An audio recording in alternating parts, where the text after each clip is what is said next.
just to give you a little bit about me, my name is John Rampton. I contribute to lots of places. So I've contributed to TechCrunch. What? Thanks. Hey, you're welcome. Forbes, Entrepreneur, Mashable, lots of different places. And a little bit about me, I do this for my business. I don't do it to be like self-promotional on my business and be like, push my business, push. I do this because when I write a really good article that's very thought-provoking or about an industry, it causes people to trust me. And when people trust you, they'll come back to whatever you're writing, they'll come back to stuff that you talk about. It's the same as a writer, it's the same as a business owner. There's no difference. The more you gain their trust, the more they'll come back to you. So that's why I write. And I write about, I always say, my successes and my epic failures.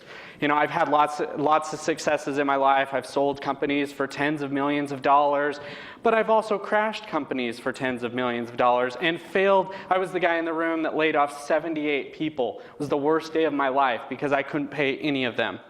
Like, this happens, and I write about that, and I talk about that, and I try and help people. And that's why I love being a contributor to multiple places, because I can leverage those different audiences and gain a different perspective and write about a different thing.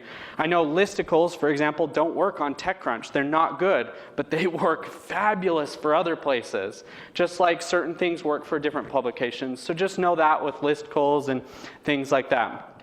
So, first thing I'm going to talk about, and when we're talking about how to distribute your content, I'll tell you, for example, we started a little less than 2 years ago, and we're hoping to hit 1 million uniques by about June, so about a month and a half away. 1 million uniques a month, like monthly in less than 2 years. So this has been our readership of our personal blog, and we do this through a lot of content partnerships and putting out amazing content. Now, first thing you guys need to know about doing content partnerships and getting a lot more page views is you need to know how to stalk people and how to figure things out. Now, I know John's heard this story, maybe a couple of others. Who knows how to stalk really well? Couple, John. Okay, you guys, I'm going to tell you a little story. This is how good of a stalker you need to be. So when I met my wife, this is a little creepy, so I apologize. When I met my wife, I saw her at a party, and I thought she was gorgeous. So I'm a modern age man. What do? I walk past her, and I go find her online, right? Come on, I'm a millennial. So I find her online, and I add her, and she's like, hey, how do I know you? We know each other, and I'm trying to play it off, right? Does not go that great. She's like, blah, blah, blah, you know. I'm like BS in my way. Finally, she's all, if you know me so well, tell me something about myself that most people don't know. So me being the smartass that I was with a friend or two, I then proceed to give her 3 previous home addresses. Now, it was creepy and it all worked out in the end. But I'm saying if you guys want to have and get tons more page views and have a lot more things, you guys need to know how to stalk people's addresses. No, you guys need to know how to figure things out online to be able to stalk. Some of my articles, I have one article right now with 28 million page views. It's 2.5 years old and it has 28 million page views.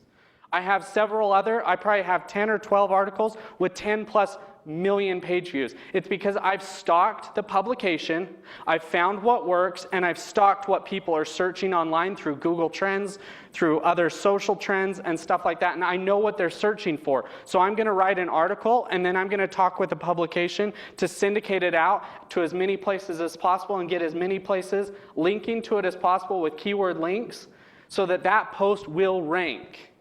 Because the more of those things and the more we all work together and the more we all syndicate with each other and cross-promote on Facebook, cross-promote on Twitter, the more we're going to get page views, which then makes a lot of us very, very happy and pays for, dinner. So first I started writing for business.com, then Huffington Post, Entrepreneur, Inc., Mashable, and several others. Now, I've done this by working my way up, providing really, really good content. Again, I write for several of you in the room, and I love it. It's great. I do it because I want to truly help people out there. And I find that the better I do on writing posts, the more in-depth, the more personal I get in the posts, the better they do. Now, content promotion, seriously, what we're talking about. I do a lot on Twitter. Twitter is huge for me. My average tweet will do 250 to 1,200 clicks per tweet.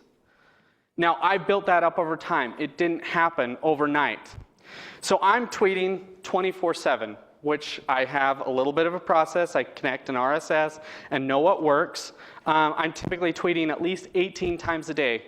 My followers, I know, read in the AM. So my most popular pieces, I ask my editors, I want this specific time on this specific date because I know my audience is there. So when you're working with contributors, when you're working with authors, know when the best time to publish for them is, and also have tools out there.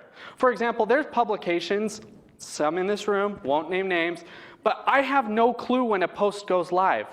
Versus other publications, set up a custom RSS for me and they say, hey, will you connect this to your Twitter so it'll automatically share out with your audience? They built that for their contributors because they know that social is so important. So if you guys are building this out, build stuff for your contributors so that they have the tools that can make you more popular. They're posting on their Twitters, their Facebooks, they're making you more popular. So the more you customize and work with them, it works very, very well. I have several publications where I connect my RSS into my Twitter and I say, anytime an article goes live, tweet it out. That way, the second that article goes live, I tweet it out, and all of a sudden, over the course of the next 30, 45 minutes, there's 1,000 clicks to it, guaranteed. Now, that's not with every contributor. I've built that up, and that's my thing, but, you know, I do that. Something else is, me personally, every hour that I spend on a post, I promote a post on Twitter for at least $15. That's me personally. When I'm taking my time, I'd rather, instead of writing 2 posts, I'd rather write 1 amazing post and use the money/time that I would have put into the second post and promote that. Because promoted, all these companies have to make money. Facebook has to make money. Twitter has to make money. Google has to make money. All these platforms, the more you pay, the more you can leverage that into more. Next is Medium. Does anybody have a Medium publication for your publication? Anybody? My Medium publication last month did 650,000 page views. Now, I don't even count that as part of my page views. We're a payments company. We are boring. Seriously, when was the last time a person's like, oh yeah, I have a payments company, merchant processing? It's pretty sexy, right? It is the most boring thing out there. We have a top 15 publication on Medium. One of the top 15 publications is a payments company. I'm above Hillary for president. I'm right below the White House. Like, come on. We syndicate a lot of our content over to Medium. We syndicate it. So I'm getting a canonical URL back to the original post, so it's giving it all the link credit, even though there are no follow links and it doesn't really matter on that. But I'm getting all the credit that goes back to that, and I'm gaining additional readership. So what I find that about every 100 people that read an article on Medium, it will typically transfer back to my site around 3% of those. It's not great numbers, but hey, it's numbers for something that took me 10 seconds to do. So that's why I leverage that. So one thing you guys can do if you guys are starting a Medium publication that's very, very smart is to connect your publication's Twitter account to it. What happens when you do this is any person that has a Medium account that connects their Twitter account, it will automatically follow their publications. So any person that has a Twitter account and a Medium account that follows you on Twitter but has a Medium account will automatically follow. So, you know, a publication, you guys have like how many millions of Facebook followers? Same with Facebook. Connect your Facebook page to it. There's potentially 150, 250, 350,000 followers immediately on your publication. It's huge. Can mean the difference between an additional million page views for your publication. It's huge. It's a big numbers, and it's easy to do, and when you connect it, keep in mind that the more you have, the longer it takes. When I connected my Twitter account to verify all those, so don't disconnect it, well, keep it always connected, but it took me about 2.5 days to filter in, and my numbers would just go up every single day. So I connected my Twitter account. I started a publication. I requested articles from others. This is another good thing. This is a way to get the best articles on the planet. If you're a huge popular publication out there and you're on Medium, at the bottom of a person's article, it says request. When you request that from a random person where you're like, oh my word, this article's going viral, I need it for my publication. When they say, okay, I'd love to have it go on theirs, it takes it from their bio and puts it on your bio. You now get 100% of the credit for that article. So all those page views is on your Medium publication. It's tens of thousands, if not additional millions and millions of readership. And what you're doing, again, I'm taking that 3%, I'm converting those 3% over to my publication. As long as it's 3% or above, it makes sense. Facebook's another really good one that I've leveraged and really, really helps out me. I obviously post your post on Facebook. Seriously, I can't believe I wrote that. I'm a moron. Make sure it's formatted properly. You guys, make sure it's pulling up a big, nice photo. If it's pulling up a little box in this, don't even do it. Don't even push it. It's not worth it because it'll hurt your edge rank, I think is what they call it. It'll hurt that because it won't go in front of as many people. Have a nice, brilliant photo in there. Photos attract people. You guys wonder why these stupid memes go all over Facebook and crazy? It's because people like photos. Oh, there's another thing on Facebook. Start posting a photo every couple hours on Facebook. Because all of a sudden, all these people will click, click, click, click, click, and then it goes into their friends' bios and their friends' bios, and it starts getting your edge rank up so your post gets shown in front of more people. Next, I allocate $25 in budget for every hour that I spend on a blog post. So if I spend 3 hours on a blog post, instead of writing another blog post, I'll spend $75 on that post. Now, this is me spending time and money on other people's publications, on you guys' publications. I'm spending money to promote this to my audience because I know it makes me bigger online, and which ultimately helps my business out and makes me more of an expert.